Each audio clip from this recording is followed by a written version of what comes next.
결정 없이 동의 없이는 결정할 수 없다라고 말씀하셨습니다. 하지만 한편 트럼프 대통령은 군사 행동에 대한 옵션에 대해서도 언급을 했고 화형과 분노라는 발언도 했습니다. 이러한 상황에서 한국과 미국 간에 약간의 다른 보이스가 나오는 것 같은데 이에 대한 대통령님의 의견 답변 부탁드립니다. 미국과 한국의 입장이 근본적으로 다르지 않습니다. 북한에 대한 강도 높은 제재와 압박을 통해서 북한의 추가적인 도발을 멈추게 하고 북한을 핵 포기를 위한 협상의 장으로 끌어내야 한다라는 점에 대해서는 한국과 미국의 입장이 같습니다. 그리고 그 강도 높은 제재와 압박을 위해서 미국은 유엔 안보리 결의를 통해서도 이 제재를 강구하고 있고 또 한편으로는 독자적인 제재까지 더하고 있습니다.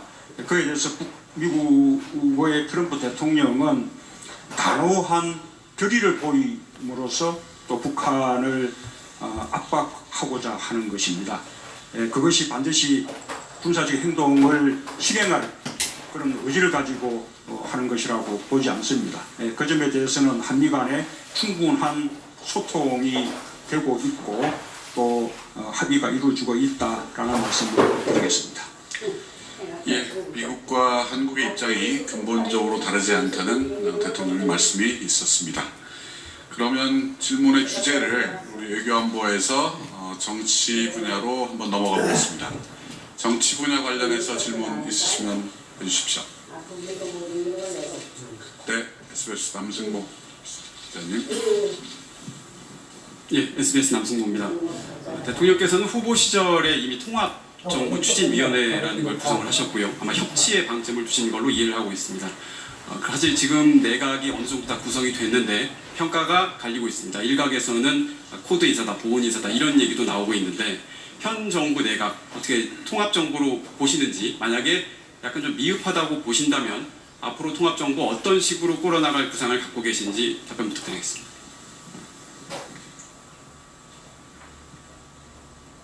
우선 지금 현 정부의 인사에 대해서 역대 정권을 다 통틀어서 가장 어떤 균형 인사, 또 당평 인사, 그리고 통합적인 인사다라고 지금 긍정적인 평가들을 국민들이 내려주고 계신다고 생각합니다. 사실 정부의 입장에서는 또 대통령의 입장에서는 대통령과 국정 철학을 함께하는 그런 분들로 정부를 구성하고자 하는 것이 너무나 당연한 일이라고 생각합니다. 그러나 저는 지금 이 시대의 과제가 보수 진보를 뛰어넘는 국민 통합 또 이편 내편 이렇게 편가르는 정치를 종식하는 통합의 정치 이것이 대단히 중요하다고 생각하기 때문에 제가 참여정부 때 함께 해왔던 그리고 또 2012년 대선 때부터 함께 해왔던 많은 동기들이 있지만 그분들을 발탁하는 것은 소수에 그치고 폭넓게 과거 정부에서 중용됐던 사람이라 할지라도 능력이 있다면 과거를 묻지 않고 그리고 또 경선 과정에서 다른 캠프에 몸담았던 분들도 다 함께 하는 그런 정부를 구성했습니다. 앞으로 끝날 때까지 그런 자세로 나아가겠습니다. 이 지역 당평 또 국민 통합 이런 인사의 기조를 끝까지 지켜나갈 것을 약속드리겠습니다. 감사합니다. 네, 정치 분야 두 번째 질문입니다. YTN 신호 기자님. 예, 대통령께서는 최근에 지난 10년 동안 우리 사회 많은 부분이 무너졌다. 그중에서 특히 언론, 그중에서도 이 공영방송이 참담하게 무너졌다. 그런 말씀하셨습니다. 그 기간 동안에 이제 많은 기자들이 해직됐다가 또 복직됐고 또 아직 그 복직되지 못한 기자들도 많습니다. 이 정권에 상관없이 이 공영방송 또는 이 공적인 소유 구조를 가진 그런 언론의 공공성, 공정성을 확보할 수 있는 방안에 대해서 어떤 구상 갖고 계십니까? 우선 그 언론의 공공성을 확보하고 또 언론의 자유를 이렇게 보장하는 것은 기본적으로는 언론이 자율적으로 해야 하는 일이라고 생각합니다. 그러나 공영방송의 경우에 기본적으로 지난 정부 동안 공영방송을 정권의 목적으로 장악하려는 그런 노력들이 있었고 그게 실제로 현실이 되었습니다. 저는 공영방송을 이 정권의 목적으로 장악하려 했던 정권도 나쁘지만 그렇게 장악당한 언론에게도 많은 책임이 있다고 생각합니다. 어쨌든 언론의 공공성 확보와 언론의 자유를 이렇게 보장받기 위한 노력들은 언론이 스스로 해야 할 일이지만 적어도 문재인 정부는 언론을 정권의 목적으로 장악하려는 시도는 하지 않겠다라는 것을 확실히 약속드리겠습니다. 그러기 위해서 아예 지배구조 개선을 제도적으로 보장해서 정권이 언론을 장악하지 못하도록 확실한 방안을 입법을 통해서 강구를 하겠습니다. 지금 이미 국회에 그런 법안들이 계류되고 있는데 그 법안의 통과를 위해서 정부도 함께 힘을 모을 것입니다. 네, 세 번째 질문 받겠습니다. JTBC 이성대. JTBC 이성대 기자입니다. 그 새 정부의 국정과제 1번이 이른바 적폐의 완전하고 철저한 청산인데요. 지금 각 부처별로 진행 중이거나 또 앞으로 진행 중일 걸로 보입니다. 자, 이런 상황에서 대통령께서 생각하는 가장 우선순위의 적폐 청산이 무엇인지, 그리고 또 그 이른바 적폐 청산을 위해서 기한은 예를 들어 내년까지 또는 임기 말까지 이런 식으로 어떤 기한을 설정해 놓은 게 있으신지 답변해 주시기 바랍니다.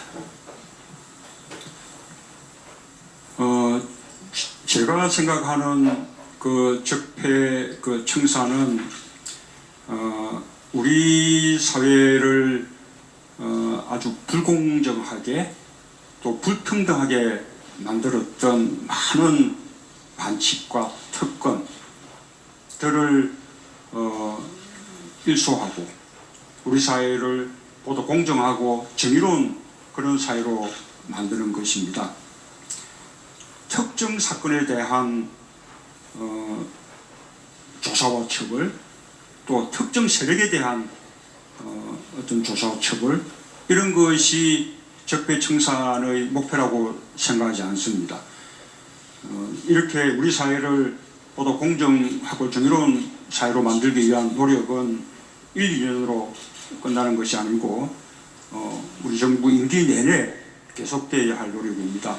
그리고 아마도 이번 정부 5년으로 다 이루어질 수 있는 과제도 아닐 것입니다. 앞으로 여러 정권을 통해서 이것이 노력이 계속돼서 그것이 하나의 제도화되고 또 관행화되고 문화로까지도 그렇게 발전돼 나가야 한다고 그렇게 생각을 합니다.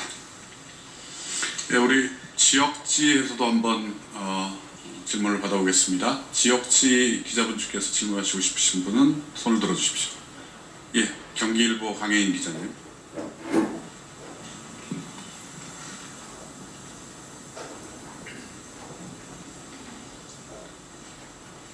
네, 안녕하십니까. 경기일보 강혜인 기자입니다. 대통령께서는 지난번에 공약도 있었지만 내년 지방선거와 관련해서 지방 분권을 포함한 개헌을 추진하겠다고 말씀하셨습니다. 근데 내년 지방선거 아직 1년도 남지 않았는데 구체적인 논의나 이런 것이 없습니다. 대통령께서 혹시 로드맵이나 뭐 종합적인 계획을 갖고 있는지 말씀해 주시고요. 실질적으로 지방분권이 되기 위해서는 자치재정권이 보장돼야 된다는 말들이 많이 있습니다. 대통령께서 말씀하셨듯이 8대2 그 국세와 지방세 비율을 7대3에서 6대4까지 추진하겠다고 말씀하셨습니다. 이게 지금 구체적으로 아직 논의가 안 되는 것 같은데 여기에 대한 답변을 좀 주시면 고맙겠습니다. 예, 내년 지방선거 시기에 그 개헌을 하겠다는 그 약속에 변함이 없습니다. 개헌 추진은 두 가지 기회가 있다고 생각합니다.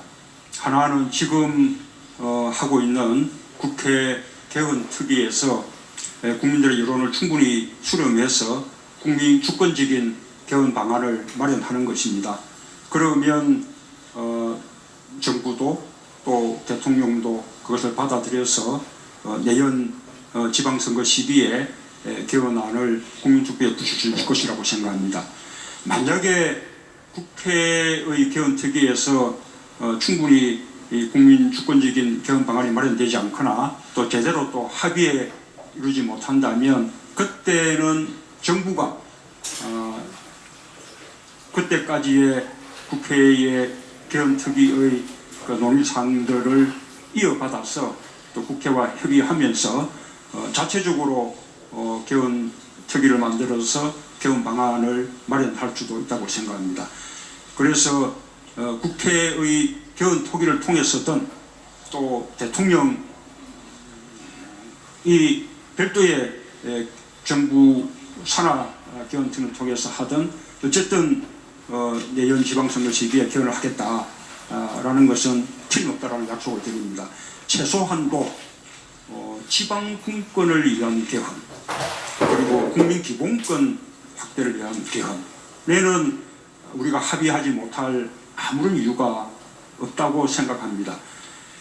중앙권력 구조를 개편하기 위한 개헌에는 더 많은 논의가 필요할지 모르지만 적어도 말씀드린 지방분권 개헌, 그 다음에 국민기본권 강화를 위한 개헌 부분은 이미 충분한 공감대가 마련되어 있다고 생각합니다. 적어도 내년 지방선거 시기에 그때까지 합의되는 과제만큼은 반드시 개헌을 할 것입니다. 그리고 그 과제 속에서 아까 지방분권의 강화 또 그 속에서 가장 핵심이라고 할 수 있는 재정분권의 강화도 함께 이루어질 것이라고 생각하고 정부는 그 지방분권 개헌이 이루기 전에 현행법 체계 속에서 할 수 있는 지방자치분권의 강화 조치들은 또 정부 스스로 그렇게 노력을 해나가겠다는 말씀을 드립니다. 예, 질문을 세 번째 경제 분야로 한번 가보겠습니다. 경제 분야와 관련돼서 그 질문해 주실 분 손을 들어 주십시오. 예, 머니투데이 김성희 기자님.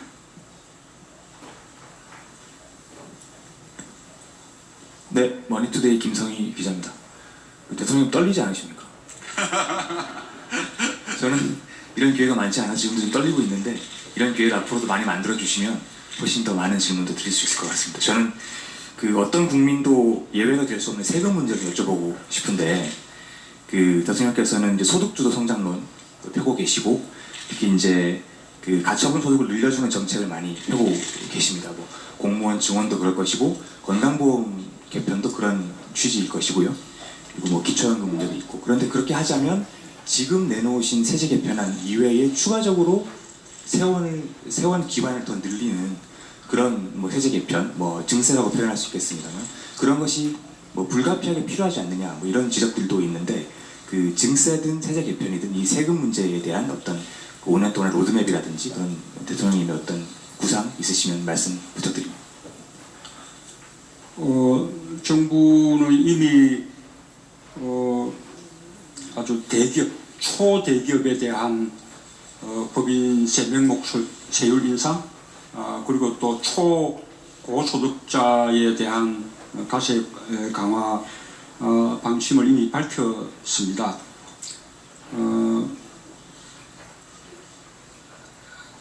앞으로도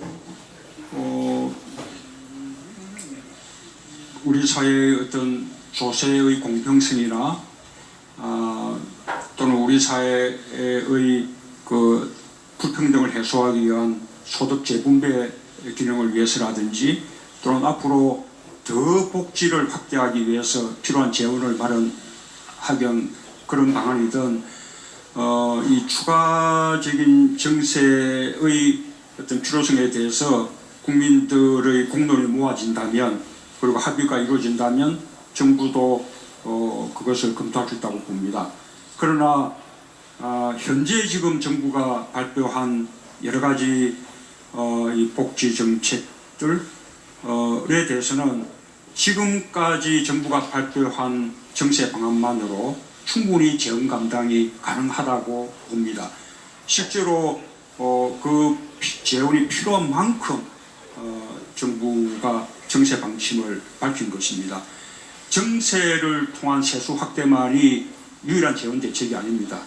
오히려 더 중요한 것은 기존의 이 재정 지출에 대해서 대대적으로 구조 조정을 해서 세출을 절감하는 것이 또 못지않게 중요하고요. 또 정세를 통한 세수 확대뿐만 아니라 또 자연적인 세수 확대, 또 여러 가지 기존의 세법 하에서도 과세를 강화하는 방식으로 또 많은 좀 세수 확대들이 있을 수 있기 때문에 지금 현재 정부가 밝히고 있는 이 정세 방안들은 그 정부에게 필요한 그 재원 조달에 딱 맞추어서 맞춤형으로 그렇게 결정된 것이다라는 말씀을 드리겠습니다. 그래서 정부의 여러 정책에 대해서 재원 대책 없이 계속해서 무슨 산타크로스 같은 정책만 내놓는 것이 아니냐 이런 걱정들을 하는데 하나하나 꼼꼼하게 재원 대책을 검토해서 가능한 범위 내에서 전부 설계된 것이다 라는 그 말씀을 드리고 곧 내년도 예산안이 발표될 텐데 그 예산안을 보시면 얼마의 재정 지출이 늘어나고 그 늘어나는 재정 지출에 대해서 어떻게 우리가 정부가 재원을 마련할 방침인지 하는 것을 직접 이렇게 확인할 수 있을 것이라고 그렇게 생각합니다. 예, 대통령께서 산타크로스 정책 아니냐라고 이야기하신 건 오늘 아침에 모 일간지에 조간에 나온 제목을 보신 것 같은데요. 대통령께서 이렇게 아침마다 열심히 신문 또 방송 다 보시고 계시다는 거 확인하셨죠? 자, 그러면 다음 순서는 우리 경제분야에서 한 번 더 질문을 받도록 하겠습니다. 네, 매경 강계만 반장.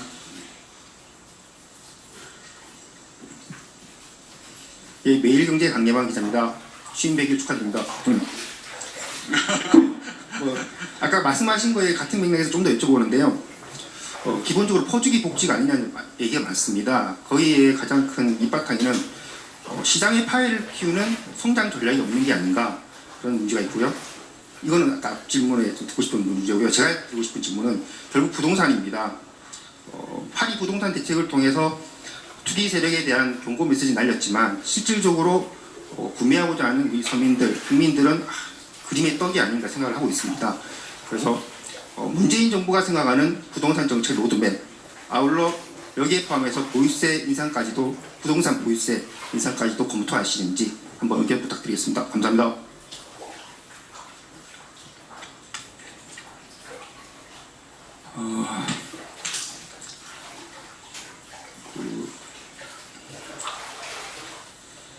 이 실수요자들이 이 주거를 가질 수 있도록 그렇게 하기 위해서도 또 지난 정부 동안 우리 서민들을 괴롭혔던 미친 전세 또는 미친 월세 이런 높은 주택 임대료의 부담에서 서민들이 또 우리 젊은 사람들이 해방되기 위해서도 부동산 가격의 안정은 반드시 필요하다고 봅니다. 저는 이번에 정부가 발표한 부동산 대책이 역대 뭐 이렇게 하지 않았던 가장 강력한 대책이기 때문에 그것으로 부동산 가격을 충분히 잡을 수 있을 것이라고 확신합니다. 그리고 만약에 부동산 가격이 그럼에도 불구하고 또 시간이 지난 뒤에 또 다시 오를 기미가 보인다면 또 정부는 더 강력한 대책도 주머니 속에 많이 넣어두고 있다라는 말씀도 드립니다. 부유세는 아까 말씀드린 대로 공평과세라든지 소득 재분배라든지 또는 더 추가적인 복지 재원의 확보를 위해서 필요하다는 어떤 사회적 합의가 이루어진다면 정부도 검토할 수 있을 것입니다. 그러나 지금 단계에서 부동산 가격 안정화 대책으로 검토하고 있지는 않습니다. 이 부동산 가격은 기왕에 발표된 대책으로 저는 충분히 잡을 수 있을 것이라고 확신하고 그에 대해서 추가되어야 하는 것은 서민들에게 또는 신혼부부에게 그리고 젊은이들에게 이런 실수요자들이 저렴한 임대료로 주택을 구할 수 있고 또는 주택을 매입할 수 있는 그런 주거복지 정책을 충분히 펼치는 것이라고 생각합니다. 그래서 신혼부부용 공공임대주택에 대한 준비, 또 젊은 층들을 위한 공공임대주택 준비에 대해서 지금 많은 정책이 준비되고 있고 곧 아마 그런 정책들이 발표되고 시행될 것이다 라는 말씀을 드리겠습니다. 예, 다시 외신으로 한번 넘어가 보겠습니다. 우리 외신 중에서 질문이 있으신 분, 예, NHK 이키아타 슈에이 기자분.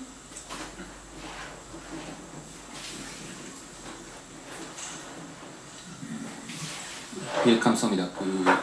한일 관계에 대해서 좀 하나 여쭤보고 싶은데, 이번에 광복절 연설에서 대통령님께서는 위안부 문제 그리고 강제징용 문제에 대해서는 피해자의 명예 회복 그리고 보상 등 국제사회 원칙을 지킬 것이다라고 말씀하셨는데 앞으로 한국 정부 차원에서는 어떤 행동 생각하시는지 특히 대통령님도 잘 아시는 대로 강제징용 문제는 과거 노무현 정부 때 이 문제는 한일 기본 조약에서 해결된 문제이고 피해자에 대한 보상은 한국 정부가 하는 것이다라고 하는 결론 내린 바 있습니다.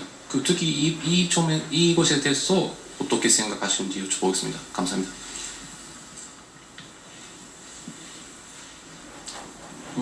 우선 말씀하신 것 가운데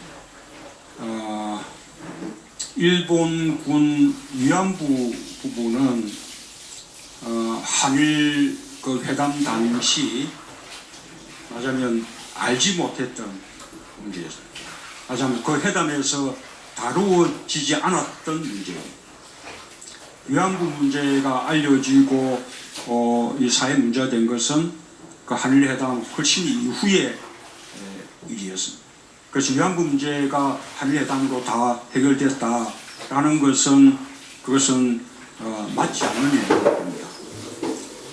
강제징용자의 문제도 양국 간의 합의가 개개인들의 권리를 침해할 수는 없는 것입니다.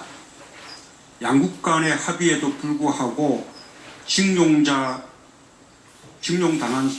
강제징용자 개인이 미쓰비시 등을 비롯한 상대 회사를 상대로 가지는 인사적인 권리들은 그대로 남아있다라는 것이 한국의 헌법재판소나 한국 대법원의 판례입니다.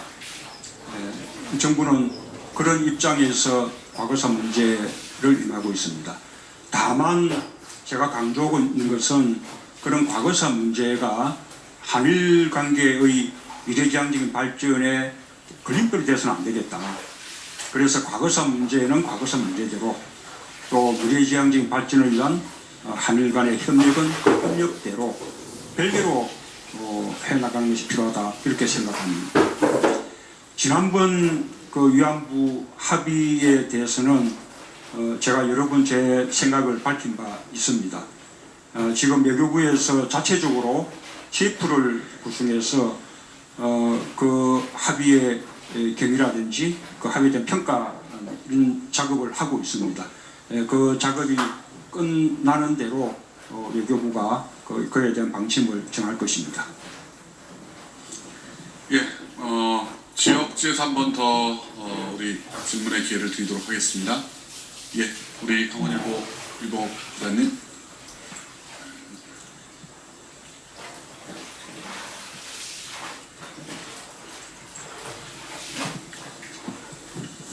네, 강원일보 유병욱 기자입니다. 저는 지역과 관련된 질문을 좀 드리겠습니다. 문재인 정부 출범 이후에 이 국정기획자문위원회가 구성이 돼서 지난 대선 기간 동안의 공약들을 정리한 100대 국정과제가 발표가 됐습니다. 그 내용을 보면 지역 공약과 관련돼서는 이 별도의 TF팀을 구성을 해서 구체적인 추진 일정을 밝히겠다 이렇게 돼 있는데요. 그런데 아직까지 이 TF팀 구성과 운영이 진행이 되지 않고 있고 그러다 보니까 지역 공약들이 언제 또 어떤 절차를 거쳐서 진행이 될지 아직 알려지지 않고 있습니다. 더군다나 이 원전 문제라든가 또 이 평창 동계올림픽과 같은 사안들은 그 국가적인 아젠다이면서 또 동시에 지역과도 밀접한 관계가 있는 그런 사안들인데요. 대통령님께서는 이러한 지역 공약 또 현안들을 그 앞으로 어떻게 풀어나갈 계획이신지 말씀 부탁드리겠습니다.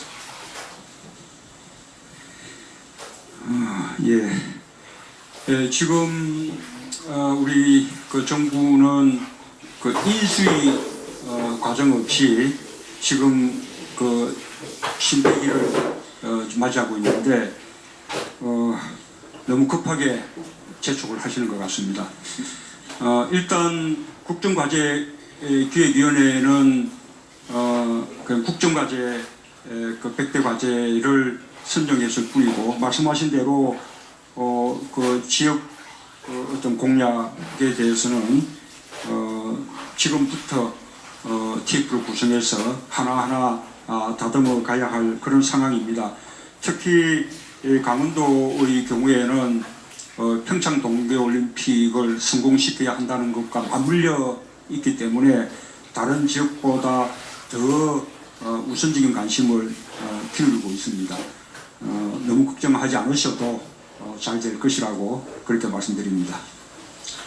예, 오늘도 시간이 지금 5분도 채 남지 않았네요. 앞으로 질문을 한 2개 정도만 더 받아야 될 것 같습니다. 그래서 사회 분야로는 이미 아까 지금 방금 질문에서 넘어왔고요. 좀 더 자유롭게 2개 정도의 질문을 받겠습니다. 예, 저기 빨간 스웨터 입으신 우리 기자님, 예, 질문하시죠. 대통령님 또 여기서 뵙는 게 반갑습니다. 저 MBC 방송국의 김성희 PD입니다. 저희가 이 FTA에 대해서 말을 안 할 수가 없어요. 그러니까 한미 FTA에 대해서 이제 일단 어떠한 얘기가 나왔습니다. 근데 그 한미 FTA는 우리의 어떤 동맹, 한미 동맹의 굉장히 중요한 징표가 되는데 그런 맥락에 있어서 이 미국의 어떻게 보면 군사적 옵션에 대해서 또 연결을 안 질 수가 없습니다. 이게 억지를 하는 것이 아니라 과거에 그 북한 문제와 오늘날 북한 문제의 결정적인 차이는 북한이 ICBM이라는 어떤 그 기술적인 진전이 있었기 때문에 미국 본토에 어떤 위협을 강할 수 있는 가능성에 대해서 굉장히 심각하게 우려를 하고 있지 않습니까? 그러면은 전쟁의 rules of engagement에 따라서 미국이 굳이 한국하고 협의를 안 해도 거기에 대해서 어떠한 군사적인 결정을 내릴지에 대한 권리가 이제 발생이 됐기 때문에 그런 거와 또 FTA와 이런 것이 우리 한미 동맹의 어떻게 보면 질적인 또 양적인 어떤 측면에 좀 훼손이 되지 않을까 좀 우려가 되는데 대통령께서는 이걸 어떻게 이제 극복해 나가실 것이 좀 양쪽을 아울러서 부탁드리겠습니다. 감사합니다.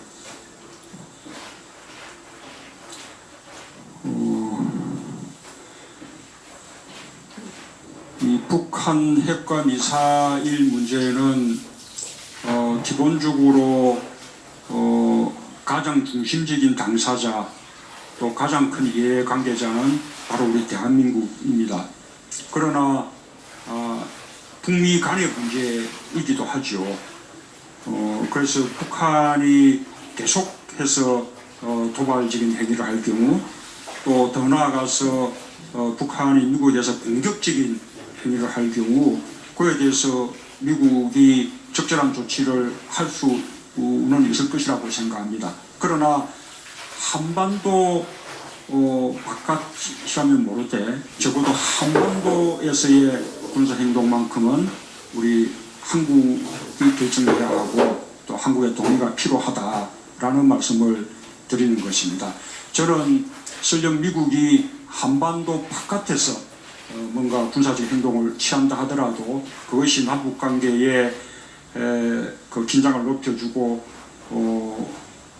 그럴 우려가 있을 경우에는 아마 사전에 한국과도 충분히 협의할 것이라고 그렇게 확신합니다. 그것이 한미 동맹의 정신이라고 믿습니다.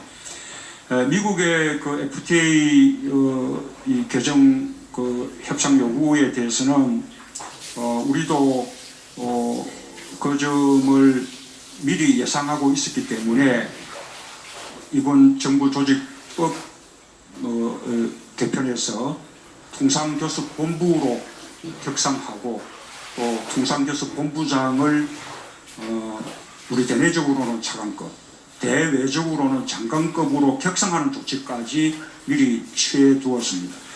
미국에 대해서 당당하게 협상할 것이라는 말씀을 드립니다.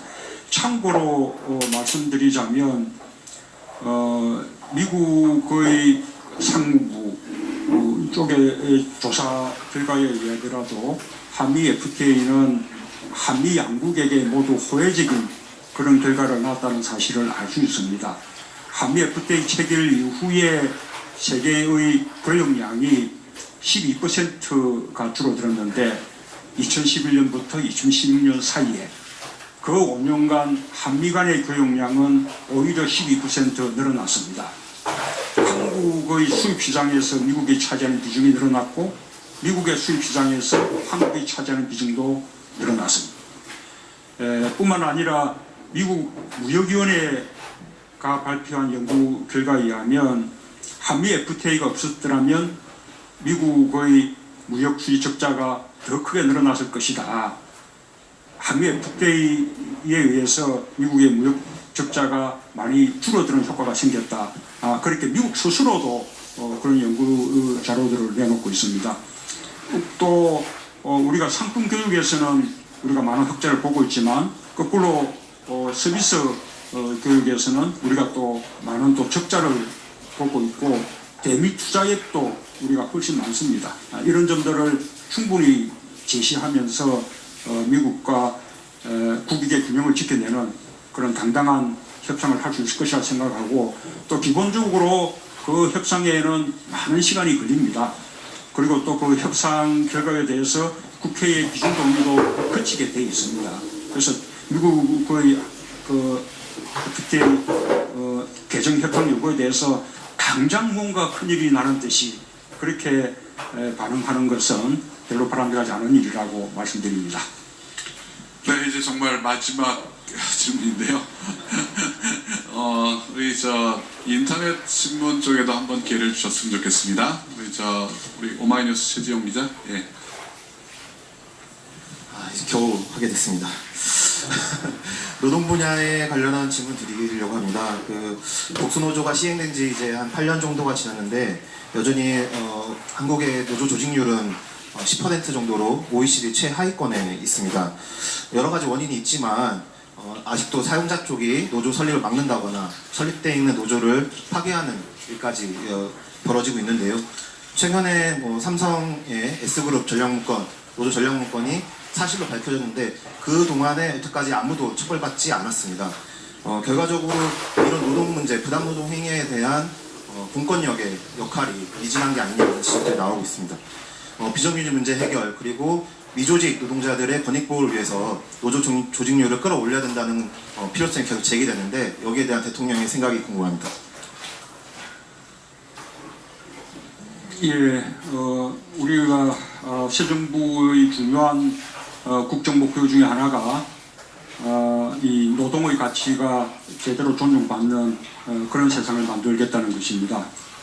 이 노동의 가치가 제대로 존중되려면 정부가 노동자들의 권익을 보호하는 그런 정책들을 더 전향적으로 펼쳐야 하겠지만 또 한편으로는 노동자들이 스스로 단합된 힘으로 자신들의 권익을 키워나가는 것도 필요한 일입니다. 그런 면에서 노동자 보직률을 높여나가는 것은 대단히 중요하고요.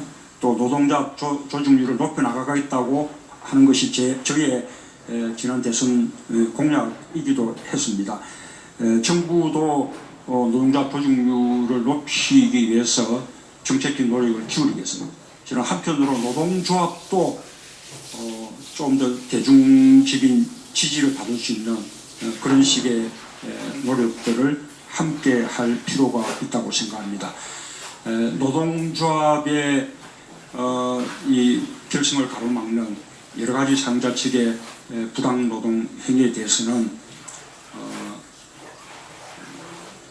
강력한 의지로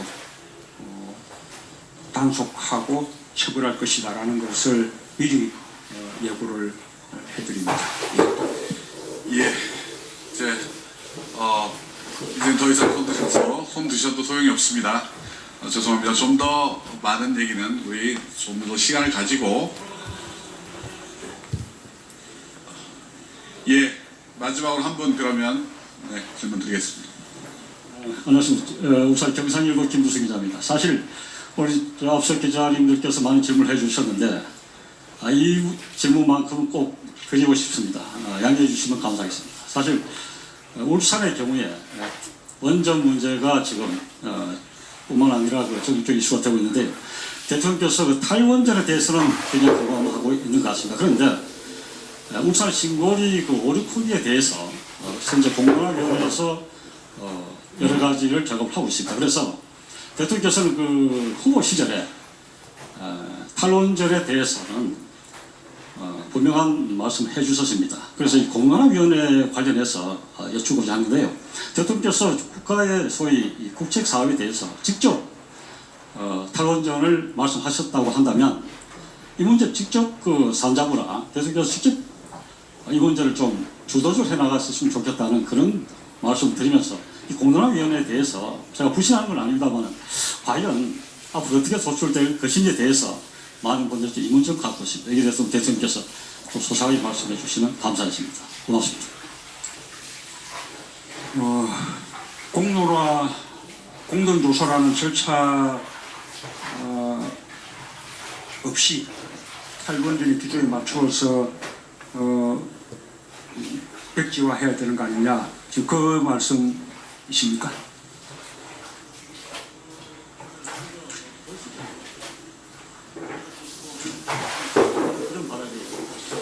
예, 우선은 탈원전도 걱정하시는 분들이 있어서 조금 말씀을 드리자면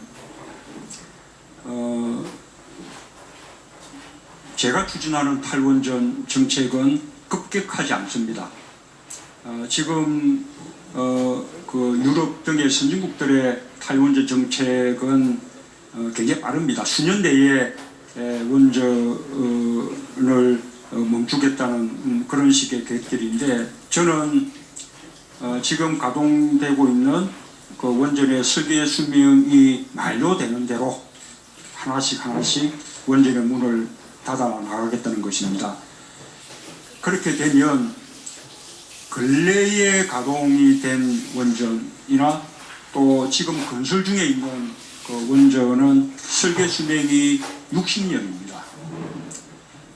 적어도 탈원전에 이르는 데는 60년 이상의 시간이 걸리는 겁니다. 그 시간 동안 원전이 서서히 하나씩 줄어나가고 또 그에 대해서 LNG라든지 신재생 에너지를 비롯한 대체 에너지원을 마련해 나가는 것은 조금도 어려운 일이 아닙니다. 그리고 그것이 무슨 전기요금의 아주 대폭적인 상승을 불러일으키는 그런 일도 아닙니다. 이렇게 탈원전 계획을 해나가더라도 지금 현재 우리 정부 기간 동안에 3기의 원전이 추가로 늘어나게 됩니다. 추가로 가동되게 됩니다. 그리고 그에 반해서 줄어드는 원전은 지난번에 가동을 멈춘 고리 1호기와 그다음 앞으로 또 가동 중단이 가능한 월성 1호기 정도입니다. 2030년에 가더라도 원전이 차지하는 우리 전력 비중이 20%가 넘습니다. 그것만 해도 우리는 세계적으로 원전의 비중이 가장 높은 나라 중에 하나입니다. 그래서 이 탈원전 정책에 대해서는 이제 전혀 염려할 필요가 없을 정도로 아주 점진적으로 그렇게 이루어지는 정책이라는 말씀을 드리고 신고리 5,6호기의 경우에는 당초 저의 공약은 건설을 백지화하는 것이었습니다. 그러나 작년 6월 건설 승인이 이루어지고 난 이후에 꽤 공정률이 이루어져서 거기에 적지 않은 비용이 소요가 이미 되었습니다. 그리고 또 중단될 경우에는 추가적인 매몰 비용도 또 필요하다고 합니다. 그럼 이런 상황에서 당초 제 그 공약대로 백지화를 밀어붙이지 않고 백지화하는 것이 옳을 것이냐, 안 그러면 이미 그만큼 비용이 지출됐기 때문에 신고리 5,6회 공사를 계속해야 될 것인가, 이 부분을 공론조사를 통해서 결정을 하겠다는 것입니다. 말하자면 공론조사를 통한 사회적 합의 결과에 따르겠다는 것인데 저는 아주 적절한 과정이라고 생각합니다. 그리고 이 공론조사 그 과정을 통해서 우리가 합리적인 결정을 얻어낼 수 있다면 앞으로 유사한 많은 갈등 사안에 대해서도 이 갈등을 해결해 나가는 하나의 중요한 모델로 그렇게 삼아 나갈 수 있지 않을까, 그렇게 생각합니다. 예, 아쉽지만 이제 오늘 행사를 마쳐야 될 때가 됐습니다. 함께해 주신 기자 여러분, 그리고 방송을 통해 시청해 주신 국민 여러분께도 깊은 감사의 말씀 드립니다. 앞으로도 문재인 정부는 더욱 열린 마음으로 언론과 국민과 소통할 것을 약속드립니다. 이것으로 오늘 모든 순서를 마치겠습니다. 대통령께서 퇴장하시겠습니다.